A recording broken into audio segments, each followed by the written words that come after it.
Selamat pagi, kami dari kelompok 4 akan mempresentasikan hasil dari tugas proyek kami yang berjudul Improvements of Privacy, meningkatkan kesadaran dan kepedulian terhadap perlindungan data pribadi di era ancaman digital.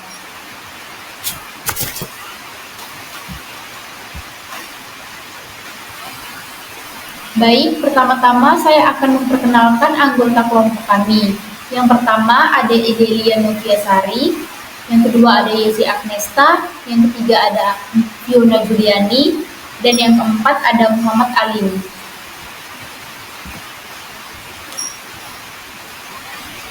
Berikut adalah pembagian tugas dari tugas proyek kami. Yang pertama ada Edelia Noviasari, membuat makalah, mencari jurnal, membuat PPT, dan upload tugas. Yesi Agnesta membuat makalah dan mencari jurnal, Fiona Juliani mencari jurnal dan membuat PPT, Muhammad Ali mencari jurnal dan upload blog.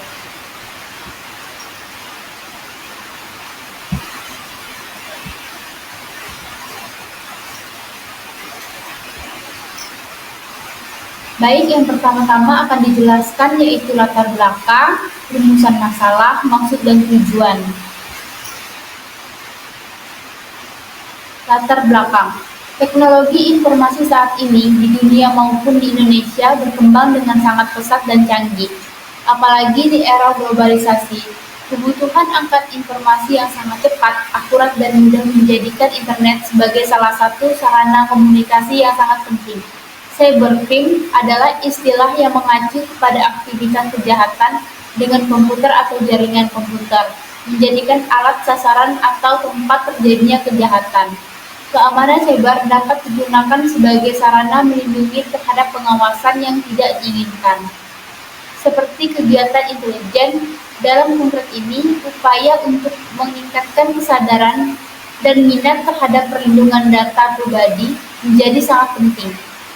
Mendidik dan mengedukasi masyarakat tentang risiko pelanggaran data dan tindakan yang dapat diambil untuk melindungi data pribadi adalah kunci untuk mengatasi ancaman ini. Baik, penjelasan berikutnya akan dijelaskan oleh teman saya. Baiklah, akan saya lanjutkan. Rumusan masalah. Yang pertama, bagaimana tingkat kesadaran masyarakat terhadap pentingnya perlindungan data pribadi di era digital saat ini? Yang kedua, apa saja jenis-jenis ancaman yang dihadapi oleh data pribadi individu dalam lingkungan digital? Yang ketiga, bagaimana dampak pelanggaran privasi terhadap individu dan masyarakat secara luas? Yang keempat, apa saja upaya yang telah dilakukan untuk meningkatkan kesadaran dan kepedulian terhadap perlindungan data pribadi di masyarakat? Dan yang kelima, sejauh mana keberhasilan upaya-upaya tersebut dalam melindungi data pribadi individu dari pelanggaran privasi? Selanjutnya, maksud dan tujuan. Adapun yang menjadi maksud dan tujuan dari pembahasan tentang infringement of privacy sebagai berikut. Yang pertama, membangun kesadaran. Menyoroti pentingnya kesadaran masyarakat akan pentingnya perlindungan data pribadi mereka.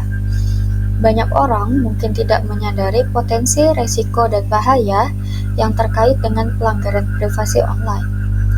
Yang kedua, membangun kepedulian.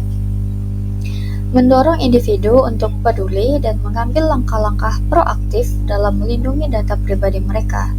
Ini bisa termasuk penyesuaian kebiasaan online, penggunaan alat-alat keamanan digital, atau mendukung regulasi yang lebih ketat terkait privasi data. Yang ketiga, menyoroti ancaman pelanggaran privasi.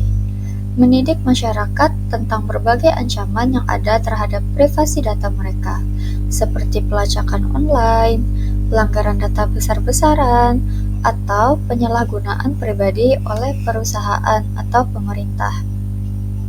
Yang terakhir, mendorong tindakan dan perubahan. Motivasi individu, organisasi, dan entitas terkait untuk mengambil tindakan konkret dalam melindungi privasi data baik itu dalam hal kebijakan organisasi, regulasi pemerintah, atau praktik individu.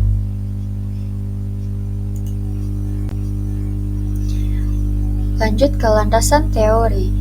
Yang pertama, pengertian infringements of privacy. Perkembangan teknologi informasi dan komunikasi telah menimbulkan tantangan baru dalam perlindungan hak cipta, karena kemudahan penyebaran dan reproduksi karya intelektual secara digital. Banyaknya kasus pelanggaran hak cipta di era digital ini berpotensi merugikan para pencipta, sehingga membuat para pencipta resah dan menjadikannya masalah yang perlu diatasi. Situasi ini menimbulkan pertanyaan besar mengenai perlindungan hukum bagi pencipta, karena tindakan tersebut melanggar Undang-Undang Republik Indonesia Nomor 28 Tahun 2014 tentang Hak Cipta. Jurnal menurut Rahmayanti et al. Tahun 2024. Pengertian perlindungan. Sajipto Raharjo memaknai perlindungan hukum sebagai upaya perlindungan terhadap kepentingan dengan memberinya kemampuan untuk mengambil tindakan untuk melindunginya.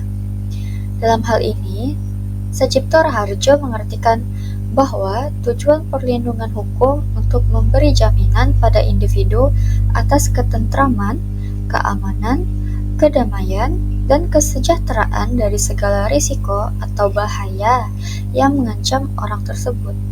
Jurnal menurut Batasan et al. Tahun 2024. Selanjutnya, pengertian data pribadi. Perkembangan teknologi informasi dan komunikasi yang canggih telah mengubah cara orang berinteraksi sekarang.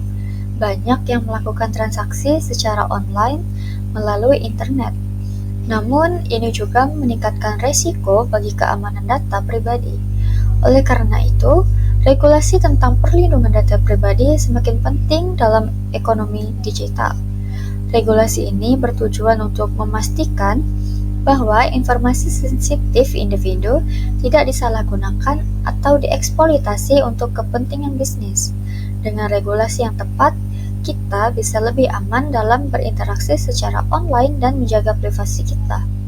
Jurnal menurut Mateus dan Kunadi tahun 2023. Selanjutnya, pembahasan atau analisa kasus. Yang pertama, kasus kebocoran data BPJS Kesehatan di tahun 2021. Pada Mei 2021, data pribadi sekitar 279 juta penduduk Indonesia yang terdaftar di BPJS Kesehatan bocor. Informasi yang bocor meliputi nomor KTP, tanggal lahir, nomor telepon, dan alamat email. Data ini dijual di forum hacker dengan harga Bitcoin senilai 6,7 miliar rupiah. Yang kedua, kasus penjualan data pribadi oleh pegawai di Dukcapil tahun 2022. Seorang pegawai Dinas Kependudukan dan Pencatatan Sipil atau Disdukcapil ditangkap karena menjual data pribadi penduduk kepada pihak ketiga. Data yang dijual termasuk NIK, nomor KK, dan informasi kependudukan lainnya. Pelaku menjual setiap data seharga Rp200.000 dan memperoleh keuntungan sebesar Rp40 juta. Yang ketiga, kasus pelanggaran privasi oleh vintage ilegal tahun 2019. Sejumlah perusahaan vintage peer-to-peer lending ilegal mengakses data pribadi pengguna seperti kontak telepon tanpa izin. Data ini digunakan untuk menagih utang dengan cara meneror kontak di ponsel peminjam. OJK menemukan 227 vintage ilegal yang banyak menerima laporan terkait pelanggaran privasi. Selanjutnya, 4. Kasus penyalahgunaan data pribadi untuk penipuan SMS tahun 2022. Kominfo menerima 68.957 laporan terkait penyalahgunaan data pribadi melalui pengiriman SMS spam dan penipuan sepanjang 2022. Data pribadi warga digunakan tanpa izin untuk menyebarkan pesan penipuan yang berkedok hadiah, pinjaman, dan lain-lain. Dan kasus terakhir nomor 5 yaitu kasus pelanggaran privasi dalam aplikasi pinjaman online tahun 2021. Aplikasi pinjaman online ilegal sering melakukan pelanggaran privasi dengan menyebarkan data pribadi pengguna, termasuk memajang foto, KTP, kontak darurat, dan informasi lainnya di media sosial sebagai bentuk penagihan hutang. Tindakan ini melanggar Undang-Undang Perlindungan Data Pribadi. Kasus-kasus di atas menggambarkan berbagai bentuk pelanggaran privasi yang terjadi di Indonesia, baik oleh individu maupun entitas bisnis. Pelanggaran ini mencakup akses ilegal, penyebaran, dan penyalahgunaan data pribadi yang dapat merugikan individu yang bersangkutan. Oleh karena itu, penegakan Undang-Undang Perlindungan Data Pribadi dan peningkatan kesadaran akan pentingnya menjaga privasi data menjadi sangat penting. Selanjutnya akan dijelaskan oleh Yesi Agnesta. Saya Yesi Agnesta dengan NIM 11210282. Di sini saya akan melanjutkan presentasi berikutnya. Motif kasus. Kasus kebocoran data pribadi dari situs BPJS Kesehatan 2021. Motif keuntungan finansial, pelaku mencuri dan menjual data pribadi peserta BPJS di forum hacker untuk mendapatkan uang dalam bentuk Bitcoin senilai miliaran rupiah. Yang kedua, kasus jual beli data pribadi oleh oknum pegawai Diskapcapil 2022. Motif keuntungan finansial, oknum pegawai Diskapil menjual data pribadi penduduk kepada pihak ketiga untuk keuntungan pribadi sebesar 40 juta. Ketiga, kasus pelanggaran privasi oleh Fins ilegal. Motif pengumpulan utang secara agresif. Fins ilegal mengakses data pribadi, meminjam tanpa izin untuk melakukan penagihan utang dengan cara meneror dan mengintimidasi kontak-kontak di ponsel pinjaman. Motif kasus. Kasus penyalahgunaan data pribadi untuk penipuan SMS 2022. Motif penipuan keuntungan finansial, pelaku menggunakan data pribadi termasuk nomor telepon dan didapat secara ilegal untuk menyebarkan SMS spam atau yang bertujuan menipu korban dengan iming-iming hadiah atau pinjaman, sehingga pelaku mendapatkan keuntungan finansial. Kedua, kasus pelanggaran privasi dalam aplikasi pinjaman online 2021.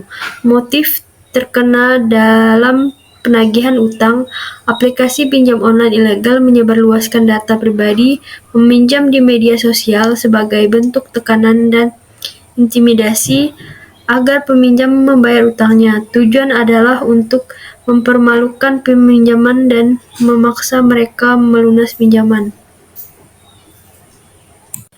Penyebab terjadinya kasus: 1. Lembaga sistem keamanan data. 2. Kurangnya kesadaran dan pelatihan keamanan data. 3. Tidak ada atau lemahnya regulasi dan penegakan hukum.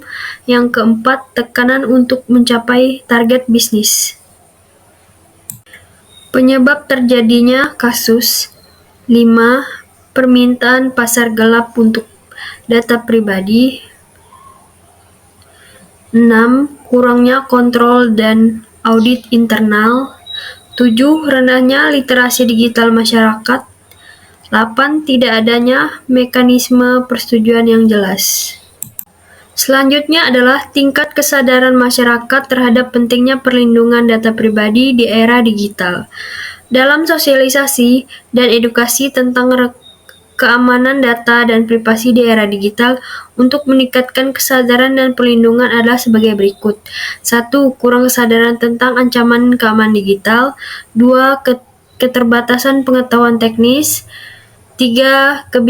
Kebingungan tentang praktik. 4. Kurangnya minat atau perhatian. Tingkat kesadaran masyarakat terhadap pentingnya perlindungan pada data pribadi di era digital. Yang kelima, kurangnya sumber daya dan akses. 6. Ketidakpercayaan terhadap pemerintah dan perusahaan. 7. Sumber data terbatas pada lembaga pendidikan dan organisasi masyarakat. 8. Kurangnya dampak nyata yang dilihat. Sekian dari saya, selanjutnya akan dilanjutkan oleh teman saya. Terima kasih.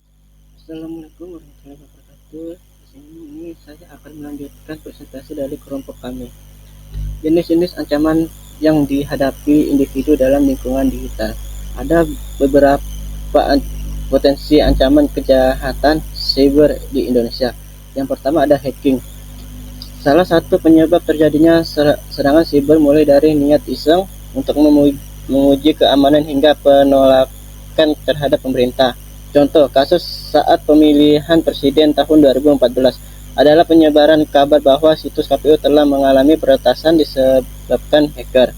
Indikasinya adalah situs KPU mengalami gangguan akses yang menyebabkan tidak bisa diakses sementara waktu.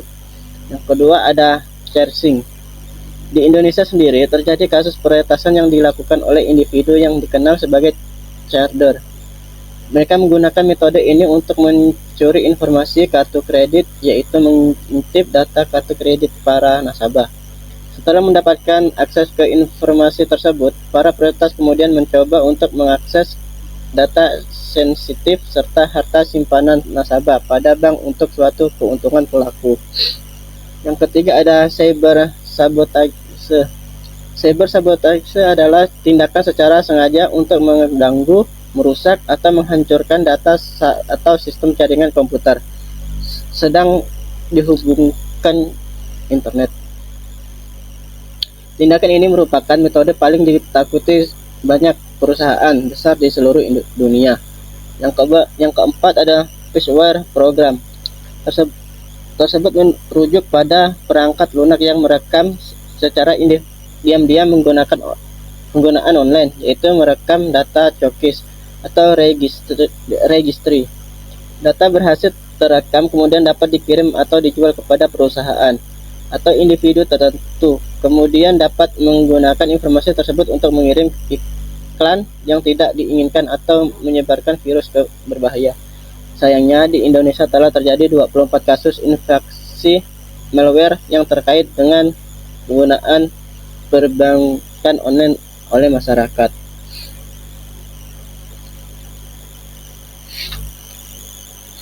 Dampak pelanggaran privasi. Dampak pelanggaran privasi berpengaruh terhadap psikologi korban, terutama gangguan kecemasan. Mereka merasa cemas akan informasi pribadi yang tersebar luas di media sosial, di mana hal tersebut ditakutkan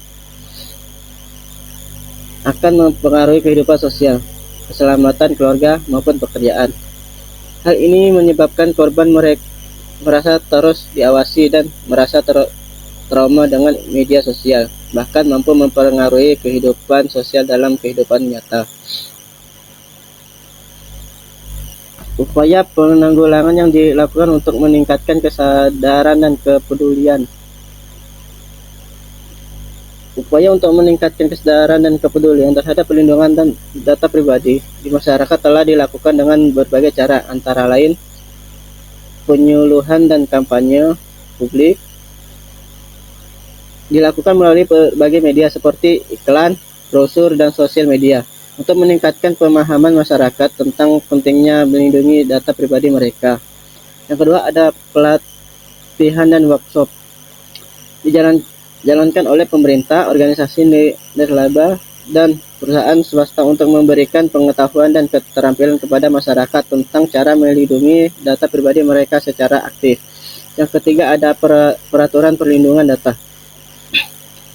Peraturan perlindungan data pemerintah telah mengeluarkan undang-undang atau regulasi yang mengatur pengumpulan, penggunaan data, yang penyimpanan data pribadi oleh perusahaan dan organisasi, serta memberikan hak kepada individu untuk mengontrol data mereka. Yang keempat ada peran media massa. Media massa seringkali melaporkan tentang kasus pelanggaran privasi dan keamanan data. sehingga meningkatkan kesadaran masyarakat tentang resiko yang terkait dengan berbagai data pribadi secara online. Yang kelima ada teknologi perlindungan data. Pengembangan solusi teknologi seperti enkripsi dan data, sistem keamanan informasi, dan perangkat lunak anti malware membantu dalam melindungi data pribadi dari ancaman cyber. Keberhasilan dari upaya yang telah dilakukan, yang pertama ada kesadaran dan pemahaman masyarakat. Peningkatan kesadaran masyarakat tentang risiko keamanan data pribadi mungkin telah meningkatkan kewaspadaan mereka terhadap berbagai informasi secara online. Yang kedua ada implementasi peraturan perlindungan data. Efektivitas implementasi undang-undang atau regulasi perlindungan data dapat bervariasi tergantung pada tingkat kepatuhan perusahaan dan organisasi, serta penegakan hukum yang konsisten. Yang ketiga ada kerentanan teknologi. Ancaman keamanan data terus berkembang seiring dengan kemajuan teknologi, sehingga perlindungan data pribadi juga harus terus diperbarui dan diperkuat sesuai dengan perkembangan teknologi. Yang keempat ada kesadaran individu. Meskipun ada upaya untuk meningkatkan kesadaran masyarakat, tingkat kesadaran dan pemahaman individu tentang risiko keamanan data pribadi dapat bervariasi, yaitu dapat mempengaruhi keberhasilan perlindungan data pribadi mereka. Secara keseluruhan, sementara upaya-upaya ini memberikan kontribusi positif dalam meningkatkan kesadaran dan kepedulian terhadap perlindungan data pribadi, masih diperlakukan upaya yang berkelanjutan dan kolaboratif dari berbagai pihak untuk memastikan bahwa data pribadi individu dilindungi secara efektif dari pelanggaran privasi. Kesimpulan, di era digital saat ini, pelindungan data pribadi menjadi pertimbangan yang semakin penting. Ancaman pelanggaran data seperti pencurian identitas, penyalahgunaan data, dan serangan dunia maya meningkat pesat. Untuk mengatasi tantangan ini memerlukan upaya berkelanjutan untuk meningkatkan kesadaran dan minat masyarakat terhadap perlindungan data pribadi. Pentingnya kesadaran dan kepedulian tidak hanya berlaku bagi individu, tetapi juga bagi dunia usaha, pemerintah, dan lembaga lain yang memiliki akses terhadap data pribadi. Peningkatan kesadaran masyarakat dapat dicapai melalui pendidikan masyarakat, kampanye informasi, pelatihan, dan peraturan untuk memperkuat perlindungan data pribadi. Selain itu, ketika mengelola data pribadi penting bagi semua pihak untuk bekerja sama untuk menciptakan lingkungan yang aman dan dapat dipercaya. Dengan menciptakan kesadaran dan kepedulian yang kuat, kami berharap dapat mengurangi resiko pelanggaran data dan melindungi hak-hak individu di dunia digital yang semakin kompleks. Saran untuk membangun kesadaran dan kepedulian di tengah ancaman pelanggaran privasi, beberapa saran yang dapat diterapkan adalah: yang pertama, meningkatkan kesadaran publik. Pemerintah, lembaga non-pemerintah, dan perusahaan teknologi perlu melakukan kampanye penyuluhan secara massal untuk meningkatkan kesadaran masyarakat tentang pentingnya perlindungan data. Yang kedua ada pendidikan dan pelatihan. Program pendidikan formal dan non-formal perlu memasukkan pelajaran tentang privasi dan keamanan digital, agar individu mulai dari usia dini hingga dewasa memiliki pemahaman yang baik tentang pentingnya melindungi data pribadi mereka. Yang ketiga, penegakan hukum yang ketat. Penting untuk memiliki undang-undang yang kuat yang mengatur penggunaan dan perlindungan data pribadi, serta menegakkan hukum dengan tegas terhadap pelanggaran privasi. Yang keempat, pengembangan teknologi yang aman. Perusahaan teknologi harus bertanggung jawab untuk mengembangkan sistem dan aplikasi yang aman, memperhatikan privasi penggunaan sebagai prioritas utama. Yang kelima, kolaborasi antara negara dan stakeholder. Kolaborasi antara negara dan stakeholder seperti pemerintah, industri, dan masyarakat sipil sangat penting dalam mengatasi tantangan perlindungan data pribadi secara global. Dengan kesadaran dan kepedulian yang lebih besar serta tindakan yang tepat dari berbagai pihak, diharapkan dapat menciptakan lingkungan digital yang lebih aman dan terpercaya bagi semua masyarakat. Demikian presentasi dari saya, kami serahkan kepada moderator. Kami ucapkan terima kasih. Assalamualaikum warahmatullahi wabarakatuh.